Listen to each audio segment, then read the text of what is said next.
Hello friends, welcome to my YouTube channel. आज हम लोग मैथ्स का प्रैक्टिस सेट नंबर 2 करेंगे, जो आपके आने वाले एग्जाम KVS, NVS, EMRS के लिए बहुत ही इंपॉर्टेंट है, क्योंकि इसमें जितने भी क्वेश्चंस हैं सब प्रीवियस एग्जाम से लिए गए हैं। जो आपकी घटना चक्र और यूथ की बुक है उसमें से उठाए गए हैं। देखते हैं, पहला क्वेश्चन जो है सेट थ्योरी से है। पहला क्वेश्चन हमारा है, if the sets A and B are such that A - B is equal to A, then A intersection B is. आपको बताना है, मतलब आपको दो सेट दे रखा हुआ है, एक सेट A है, दूसरा B है, और इस प्रकार से दिया है कि A - B जो है वो A के इक्वल है, ये आपको गिवन है। तब आपको बताना है कि A इंटरसेक्शन B की वैल्यू क्या होगी। इस तरह के क्वेश्चन में हम क्या कर लेते हैं कि हम लेट कर लेते हैं कि A इज इक्वल टू क्या है, 1 2 3 है, और B इज इक्वल टू क्या है, 4 5 है। आप कुछ भी वैल्यू मान सकते हैं, लेकिन मानना इस तरह से है कि आपकी जो कंडीशन गिवन है उसको क्या करना चाहिए, फुलफिल करना चाहिए। अब हम यहाँ से A - B निकालते हैं। अगर A - B निकालेंगे तो उसकी वैल्यू A के इक्वल आनी चाहिए, ये हमारी कंडीशन फुलफिल होनी चाहिए। ये यहाँ पे हो गया 1 2 3, ये A की वैल्यू हो गई, और ये -B हो गया 4 5। और ये हम जानते हैं, इसका मतलब ये होता है कि B का कोई भी एलिमेंट A में नहीं रहना चाहिए। तो B का कोई भी एलिमेंट A में नहीं रहना चाहिए। वैसे ही कोई एलिमेंट जो है B का नहीं है, तो ये क्या करेंगे, 1 2 3 देखिए कि ये जो A का एलिमेंट है वो B में नहीं है। ठीक है, तो यहाँ पे इज इक्वल टू क्या हो जाएगा हमारा, यहाँ पे हमारा ये A के इक्वल हो जाएगा, और A हमारा क्या है, 1 2 3 है, ये हो जाएगा। मतलब A - B जो है वो हमारा A के इक्वल आ रहा है। इस तरह से हमने वैल्यू जो मानी है वो करेक्ट मानी है। यदि हम देखिए यहाँ पे अगर 3 और 4 मान लेते, यदि यहाँ पे हम 3 और 4 मान लेते, तो अगर हम यहाँ पे जब B को माइनस करते तो यहाँ पे 3 माइनस करना पड़ता, तो ये जो है A के इक्वल नहीं आता, A के इक्वल नहीं आता। इसलिए हमें यहाँ पे ऐसी वैल्यू माननी पड़ेगी, जब हम इसको B को माइनस करें तो ये A के इक्वल आना चाहिए। ठीक है, अब हमें क्या पता करना है, A इंटरसेक्शन B पता करना है। A इंटरसेक्शन B, A की वैल्यू कितनी है, 1 2 3 है, और इंटरसेक्शन B की वैल्यू कितनी है, 4 5। ठीक है, अब इसमें से देखें क्या कॉमन है, तो कुछ भी कॉमन नहीं आ रहा है, तो इसका क्या हो जाएगा, 5 हो जाएगा। और 5 को क्या बोलते हैं, नल सेट बोलते हैं। तो ये हमारे क्वेश्चन का आंसर हो जाएगा। अब नेक्स्ट क्वेश्चन देखेंगे, ये भी सेट से है। If x is equal to 2 3, y is equal to 3 4 5, z is equal to 2 5, तब आपको बताना है कि इसमें से कौन सा एक ऑप्शन है जो कि आपका रॉन्ग है। ठीक है, तो इसको हम ऑप्शन से कर लेते हैं। x - y is not equal to 5, देख लेते हैं। x की वैल्यू क्या गिवन है, 2 है, 3 है, और y की वैल्यू कितनी है, 3 है, 4 है, 5 है। तो इसमें से क्या करना है कि y की वैल्यू माइनस करना है, मतलब y का कोई भी एलिमेंट इसमें नहीं रहना चाहिए। x में कोई भी y का एलिमेंट नहीं रहना चाहिए, तो यहाँ पे क्या आ गया, 2 आ गया, और ये 5 के इक्वल नहीं है, मतलब ये नल सेट नहीं है। तो ये हमारा जो ऑप्शन है तो करेक्ट है। दूसरा देख लेते हैं, ये ऑप्शन A है, दूसरा हम ऑप्शन B देख लेते हैं। y - z, y की वैल्यू क्या है, 3 है, 4 है, 5 है, -z है, 2 है, 5 है, 2 है, 5 है, मतलब इसमें कोई भी इसका एलिमेंट नहीं रहना चाहिए। तो ये हम 5 को क्या कर देंगे, माइनस कर देंगे, तो ये हमारा यहाँ से क्या आ जाएगा, 3 आ जाएगा, 4 आ जाएगा। ये भी 5 के इक्वल नहीं है, ये भी हमारा क्या है, ऑप्शन करेक्ट है। C चेक कर लेते हैं, z - x, z की वैल्यू कितनी है, 2 है, 5 है, और x की वैल्यू कितनी है, 2 है, 3 है, मतलब x का कोई भी एलिमेंट z में नहीं रहना चाहिए। तो ये यहाँ से क्या से 2 हम निकाल देंगे, तो यहाँ से क्या बचेगा, केवल 5 बचेगा, जो कि ये भी 5 के इक्वल नहीं है। ये भी करेक्ट हो गया हमारा। लास्ट एक और ऑप्शन देख लेते हैं, ऑप्शन डी। क्या है, x - y, ऑप्शन डी हमारा है x - y - z is not equal to 5, ये हमारा फोर्थ ऑप्शन है। तो पहले x - y हम निकाल लेते हैं। x - y हमारा क्या आ जाएगा, ये 2 है, 3 है, x की वैल्यू इतनी हो गई, और y की वैल्यू कितनी होगी, 3 4 5। ठीक है, तो ये कितना आ जाएगा, यहाँ पे ये x - y की वैल्यू है। यहाँ से मतलब कि इसका कोई भी एलिमेंट x में नहीं रहना चाहिए, तो ये क्या आ जाएगा, 2 आ जाएगा। सिंगल एलिमेंट क्या आ जाएगा, 2 हो जाएगा। ये x - y की वैल्यू आ गई। अब हमको क्या करना है कि x - y - z, मतलब x - y की वैल्यू हमने कितनी निकाली, 2 निकाली। अब -z हमको कितना दिया है, 2 5 दिया है। इसका मतलब ये है कि इसका कोई भी एलिमेंट इसमें नहीं रहना चाहिए। तो हम 2 को क्या कर देंगे, माइनस कर देंगे, तो यहाँ से तो 5 इक्वल आ जा रहा है, ये 5 इक्वल आ जा रहा है, और हमको ऑप्शन में दिया है इज नॉट इक्वल टू 5, तो ये हमारे क्वेश्चन का करेक्ट आंसर हो जाएगा। अब हम नेक्स्ट क्वेश्चन देखेंगे। If y is equal to tan inverse sin x plus cos x upon cos x minus sin x then find the value of dy by dx। मतलब आपको differentiation इसमें दिया हुआ है। देखिए इस प्रकार के क्वेश्चन में क्या करते हैं, जैसे ये इनवर्स है, tan का इनवर्स है, तो हम ज़्यादातर यही प्रयास करते हैं कि यहाँ पे जो ये बने वो भी tan के फॉर्म में बने। जैसे यहाँ पे sin इनवर्स रहता है तो हम यहाँ पे प्रयास करते हैं कि इसका जो फॉर्म बने वो किस में बने, sin के फॉर्म में बने, ताकि जैसे tan इनवर्स है तो यहाँ पे tan थीटा कुछ आ जाए या फिर tan x plus pi by 4 आ जाए, ऐसे आ जाए तो हम इसको कैंसिल आउट कर सकें और यहाँ से इसकी वैल्यू इजिली हम निकाल पाएं। कुछ ऐसा हम करते हैं, ठीक है। तो इसमें हम क्या करेंगे, इसको देखते हैं ये tan के फॉर्म में बन रहा है क्या। तो हम क्या करेंगे, पहले क्वेश्चन लिख लेते हैं। y is equal to tan inverse sin x plus cos x upon cos x minus sin x। देखिए हम न्यूमरेटर और डिनोमिनेटर में क्या करते हैं, cos x से ऊपर नीचे डिवाइड कर देते हैं। tan इनवर्स इसको डिवाइड करेंगे, जब sin x को cos x से डिवाइड करेंगे तो क्या आ जाएगा, tan x आ जाएगा, और इसको जब cos x से डिवाइड करेंगे तो ये 1 आ जाएगा। सेम इसको cos x से हम डिवाइड करें ऊपर नीचे तो ये क्या हो जाएगा, ये 1 आ जाएगा, और ये क्या आ जाएगा, tan x आ जाएगा। ये हो गया। y is equal to tan inverse tan x, और tan पाई बाई 4 की वैल्यू कितनी होती है, 1 होती है, तो हम इसको tan पाई बाई 4 लिख सकते हैं।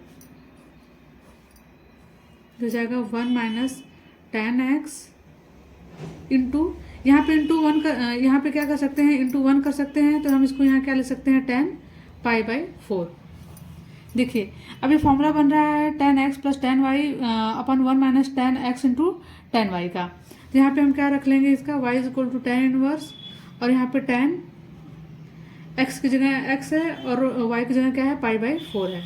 इसका फॉर्मूला बन गया, जैसे tan a plus tan b upon 1 minus tan a into tan b, ठीक है। अभी tan से कैंसिल हो गया, तो ये y इज इक्वल टू क्या हो जाएगा, x प्लस पाई बाई 4। और हमसे पूछा क्या है, dy बाई dx पूछा है, तो हमको x के रिस्पेक्ट में डिफरेंशिएशन करना है, तो x का क्या हो जाएगा, 1 हो जाएगा, और पाई बाई 4 क्या है, कांस्टेंट है, तो ये क्या हो जाएगा, 0 हो जाएगा। मतलब इसका डिफरेंशिएशन कितना आ जाएगा, 1 हो जाएगा। यही क्वेश्चन का आंसर हो जाएगा। नेक्स्ट क्वेश्चन देखेंगे।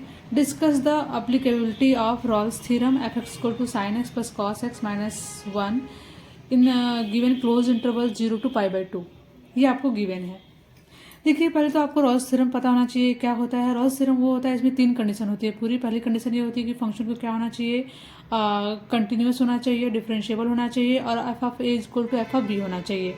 तो आपको पता होगा कि आपने पढ़ा होगा कि जितने भी पॉलिनोमियल फंक्शन होते हैं, जितने भी एक्सपोनेंशियल होते हैं, और जितने भी साइन कॉस में फंक्शन होते हैं, वो सब क्या होते हैं, वो डिफरेंशिएबल और कंटिन्यूस दोनों होते हैं। तो हम यहाँ पे लिख लेते हैं, we know that sin x and cos x are continuous and differentiable।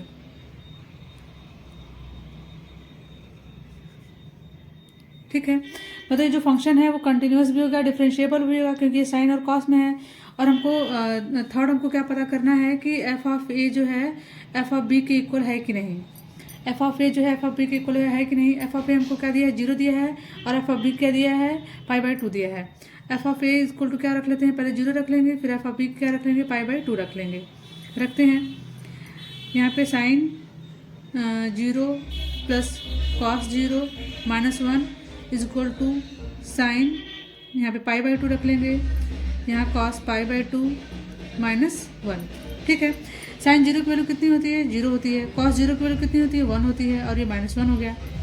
Sine pi by 2 की वैल्यू कितनी होती है, 1 होती है। कॉस पाई बाई 2 की वैल्यू कितनी होती है, 0 होती है, यहाँ पे माइनस 1 हो गया। ठीक, ये देखिए ये प्लस है, ये माइनस से कैंसिल हो गया, ये प्लस है, ये माइनस से कैंसिल हो गया, मतलब 0 इज इक्वल टू 0 आ गया। कहने का मतलब है कि f of a is equal to f of b के इक्वल आ गया। और उस तरह हमारा क्या कहता है कि जो फंक्शन है वो क्या होना चाहिए, डिफरेंशिएबल होना चाहिए, कंटिन्यूस होना चाहिए, और f of a is equal to f of b है, तब तो ये एप्लीकेबल है, नहीं तो एप्लीकेबल नहीं है। तो जो हमारा गिवन फंक्शन है वो तीनों ही कंडीशन को क्या कर रहा है, सेटिस्फाई कर रहा है, इसलिए रोल्स थ्योरम को क्या कर रहा है, सेटिस्फाई कर रहा है। ये हो जाएगा हमारे क्वेश्चन का आंसर। मतलब उसमें क्या हो जाएगा, एप्लीकेबल होगा, रोल्स थ्योरम अप्लाई करेगा ये। ठीक है, नेक्स्ट क्वेश्चन देखते हैं। What angle the tangent to the parabola x² is equal to 2i at the point 1,1/2 make with x axis. देखिए कोऑर्डिनेट ज्योमेट्री का क्वेश्चन पूछा हुआ है और इसमें आपको जो पूछा है वो एंगल पूछा है।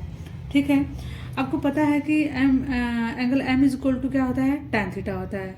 ठीक है, लेकिन यहाँ से m मिल नहीं रहा है तो m इज इक्वल टू एक और जानते हैं कि क्या होता है, dy/dx भी होता है। तो dy/dx इक्वल टू क्या हो गया, tan थीटा हो गया। ये आपको पता है। देखिए क्वेश्चन में ये क्वेश्चन में पैराबोला का क्वेश्चन दिया हुआ है x square equal to 2y। यहाँ से आप y की वैल्यू निकाल सकते हैं। यदि y की वैल्यू निकालें तो क्या हो जाएगा, y is equal to x square upon 2। तो यहाँ पे dy/dx निकाल लीजिए, ये क्या हो जाएगा 2x/2। 2 से कैंसिल हो गया। और आपको पता है कि यहाँ पे पॉइंट को हम लिख लेते हैं, मतलब जिस पॉइंट पे दिया रहता है उसको हम लिख लेते हैं। जैसे ये जो पॉइंट दिया है आपको 1 और 1,2 दिया है, इसका मतलब होता है ये x का पॉइंट है और ये y का पॉइंट है। और यहाँ पे हमारा dy/dx क्या आ गया, x आ गया। और यहाँ पे ये पॉइंट है 1, 1,2। तो x इक्वल टू क्या लिख सकते हैं हम, 1 लिख सकते हैं, क्योंकि हमें गिवन है क्वेश्चन में। ठीक है, मतलब dy/dx हमारा कितना आ गया, 1 आ गया। ये 1 हो गया और ये क्या हो गया, tan थीटा। आपको पता है कि tan π/4 की वैल्यू कितनी होती है, या tan 45 डिग्री की वैल्यू कितनी होती है, 1 होती है। तो इसको हम रख देंगे। अब tan से कैंसिल हो जाएगा तो थीटा की वैल्यू कितनी हो जाएगी, π/4। नेक्स्ट क्वेश्चन देखते हैं। Find the interval in which the function f x equal to 2x³ minus 9x square plus 12x plus 15 is increasing. देखिए इंक्रीजिंग और डिक्रीजिंग फंक्शन से क्वेश्चन बना हुआ है। तो हमको पता है कि इंक्रीजिंग के लिए हम क्या निकालते हैं, f' इज ग्रेटर देन 0 निकालते हैं, और डिक्रीजिंग फंक्शन के लिए क्या करते हैं, f' लेस देन 0 निकालते हैं। मतलब फर्स्ट ऑफ ऑल हमें क्या करना है, जो फंक्शन हमें दिया हुआ है उसका डिफ्रेंशिएशन निकालेंगे। ये हमें फंक्शन दिया है तो इसका हम f' निकाल लेते हैं। ये क्या हो जाएगा, 3 दूनी 6 x square minus 18x plus 12 is greater than 0। अब देखिए सब में क्या है, 6 क्या है, कॉमन है, तो यहाँ से हम 6 को कॉमन ले लेंगे तो ये जाएगा 3x प्लस 6 दूनी 12 इज ग्रेटर देन 0। ठीक, अब यहाँ से हम इसको सॉल्व कर लेंगे। क्वाड्रेटिक इक्वेशन बन गया है तो ये जाएगा 2x minus x plus 2 is greater than 0, जाएगा x minus 2 minus 1 x minus 2 is greater than 0, ये जाएगा x minus 2 x minus 1 is greater than 0। Critical point यहाँ से क्या निकल जाएगा, x इक्वल टू 2 निकल जाएगा और x इक्वल टू 1 आ जाएगा। ठीक है, हम इसको वेवी करो मेथड से सॉल्व करेंगे। एक नंबर लाइन ड्रॉ करेंगे। आपको पता है कि इधर क्या होता है, इधर इन्फिनिटी प्लस इन्फिनिटी होता है, इधर माइनस इन्फिनिटी होता है। ठीक है, ये आपका ये 1 हो गया और इधर क्या हो गया, 2 हो गया। इधर हमारा प्लस रहता है। यदि ऑड पावर है तो इधर अपोजिट सिंबल रहता है, और यदि इवन पावर रहता है तो सेम सिंबल रहता है। ठीक है, ये प्लस है, इधर माइनस है, तो इधर क्या हो जाएगा, ये प्लस हो जाएगा क्योंकि ऑड पावर है। ठीक है, अब आपको क्या, अब यहाँ पे देखना है जो ये आपका ग्रेटर देन 0 है या फिर लेस देन 0 है। तो यहाँ पे देखिए आपकी जो वैल्यू आएगी वो पॉजिटिव में आएगी, क्योंकि 0 से क्या है, ग्रेटर है। तो हमें जो वैल्यू लेनी होगी वो पॉजिटिव में लेनी होगी, मतलब ये वैल्यू लेनी होगी और ये वैल्यू लेनी होगी, क्योंकि हमसे क्या पूछा है, इंक्रीजिंग पूछा है, और यहाँ पे हमारा क्या आ रहा है, ग्रेटर देन 0 आ रहा है। तो जो एक्स की वैल्यू आ जाएगी आपकी क्या हो जाएगी, माइनस इन्फिनिटी से 1 यूनियन 2 से इन्फिनिटी, यही आपका इंटरवल आ जाएगा। नेक्स्ट क्वेश्चन देखेंगे। देखिए क्वेश्चन बहुत ही आसान है, इसको आप आसानी से कर सकते हैं। दिया है y is equal to e की power log sine inverse x plus e to the power log cos inverse x, तब आपको dy/dx बताना है। ठीक है, देखिए आपको पता है कि ई टू द पावर लॉग की वैल्यू कितनी होती है, 1 होती है। ई टू द पावर लॉग की वैल्यू कितनी होती है, 1 होती है। ठीक है, तो y इज इक्वल टू क्या हो जाएगा, ये ई टू द पावर लॉग 1 हो जाएगा, तो मतलब ये क्या हो जाएगा, साइन इनवर्स एक्स हो जाएगा। और यहाँ पे भी ई टू द पावर लॉग दिया है तो इसकी वैल्यू भी कितनी हो जाएगी, 1 हो जाएगी, और 1 के पावर कुछ भी रहेगा तो आपका क्या हो जाएगा, ये कॉस इनवर्स एक्स हो जाएगा, ये कॉस इनवर्स एक्स। ठीक है, अब यहाँ पे देखिए आपको पता है कि sign inverse x plus cos inverse x क्या होता है, π/2 होता है। ये हमें पता है कि sign inverse x plus cos inverse x formula होता है, इतना की वैल्यू क्या होती है, π/2 होती है। यहाँ से y की वैल्यू आपकी क्या निकल गई, π/2 निकल गई। तो हमें क्या निकालना है, dy/dx निकालना है। आपको पता है कि π/2 क्या है, कांस्टेंट वैल्यू है, तो इसकी वैल्यू क्या हो जाएगी, 0। ये हमारे क्वेश्चन का आंसर हो जाएगा। अब हम लास्ट एक और क्वेश्चन देखेंगे, इंटीग्रेशन से है। Find the value of integration x³ upon x plus 1 dx। ठीक है, इसमें हम क्या करते हैं, +1 और -1 कर देते हैं, तो ये हमारा क्वेश्चन कुछ दिखने लगेगा। जैसे ये x³ है, यहाँ से +1 कर देंगे, -1 कर देंगे, तो वैल्यू पे कोई भी प्रभाव नहीं पड़ेगा। ये हो गया। ठीक है, अब देखिए इसको हम क्या कर लेते हैं, x³ + 1 upon x plus 1 dx, इसको हम अलग कर लेते हैं, और ये जो बचा इसको हम अलग कर लेते हैं।